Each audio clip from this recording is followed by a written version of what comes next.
We're told that a 7-figure bank account is the key to a life without worry.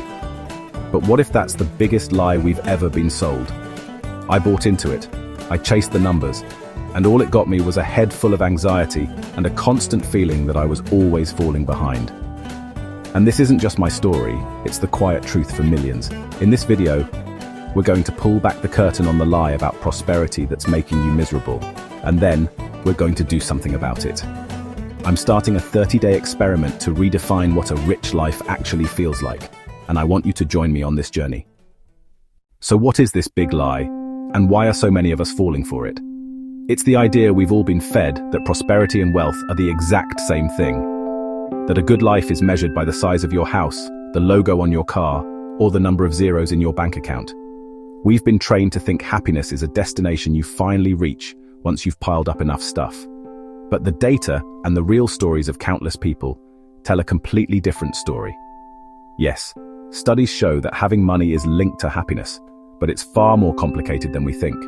Having enough money can definitely shield you from a lot of daily stress, but it's not a golden ticket to fulfillment. The real trap snaps shut when the chase for money becomes the only thing you chase, leaving you feeling more empty, not less. It's a game of diminishing returns, where every extra dollar you earn buys you a little less happiness than the one before it. This race to a narrow version of success doesn't just fail to make us happy, it actively steals our joy. There are 3 big psychological traps, let's call them the 3 thieves of joy, that are fueling the anxiety and burnout so many of us feel. The first thief is what psychologists call the hedonic treadmill. Psychologists coined the term back in the 70s to describe how ridiculously good we are at getting used to new things. So you get that big promotion or a massive raise. You feel a rush of excitement. You upgrade your apartment, get a new car, and for a minute, life is awesome. But then, the inevitable happens. That fancy new lifestyle just becomes normal. The thrill is gone. You've adapted. And suddenly you're right back where you started on the happiness scale, just with more expensive bills. It's like running on a treadmill.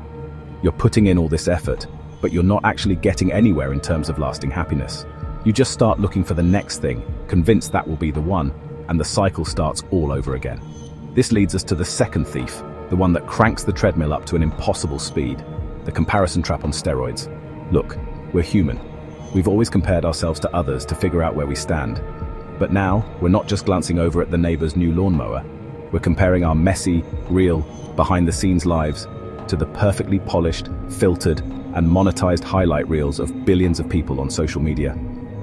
This digital world is built to prey on our natural urge to compare, and it leads to massive anxiety, envy, and a feeling like you're not good enough.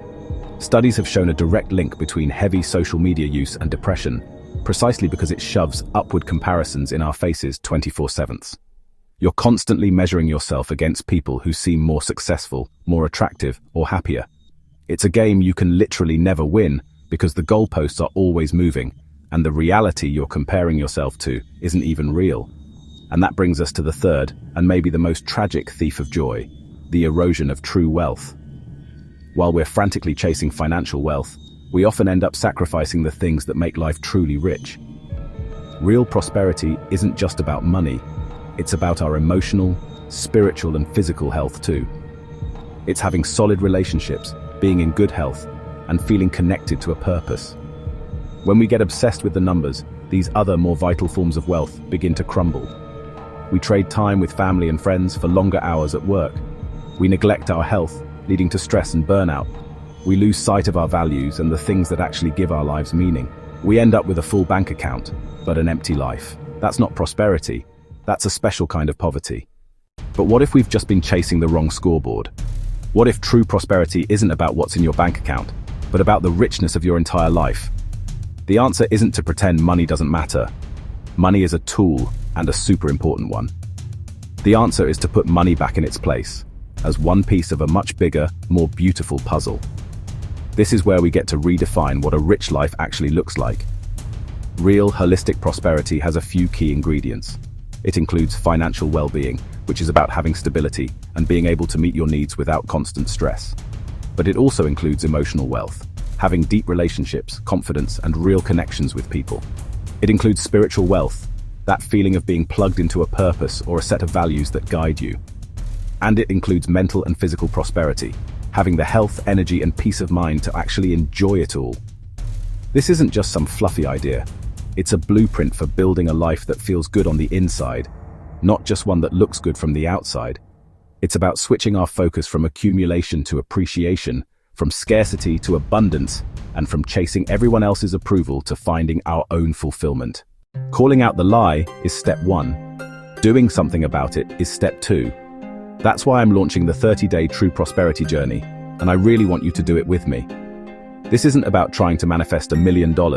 It's an experiment in actively building all the other parts of a prosperous life. It's about taking back the steering wheel and consciously designing a life that feels genuinely successful. Here's a sneak peek at what the next 30 days will look like. We'll break it down week by week. Week 1 is the foundation. We'll start by getting brutally honest with ourselves. What does prosperity really mean to you if you take money out of the equation? We'll dig into the limiting beliefs and money fears that have been keeping us stuck on that treadmill. Week 2 is all about cultivating emotional wealth. This is where we get hands-on with daily practices like gratitude to retrain our brains to see what we have instead of what we lack. We'll get intentional about reconnecting with the people who matter, and just as importantly, with ourselves.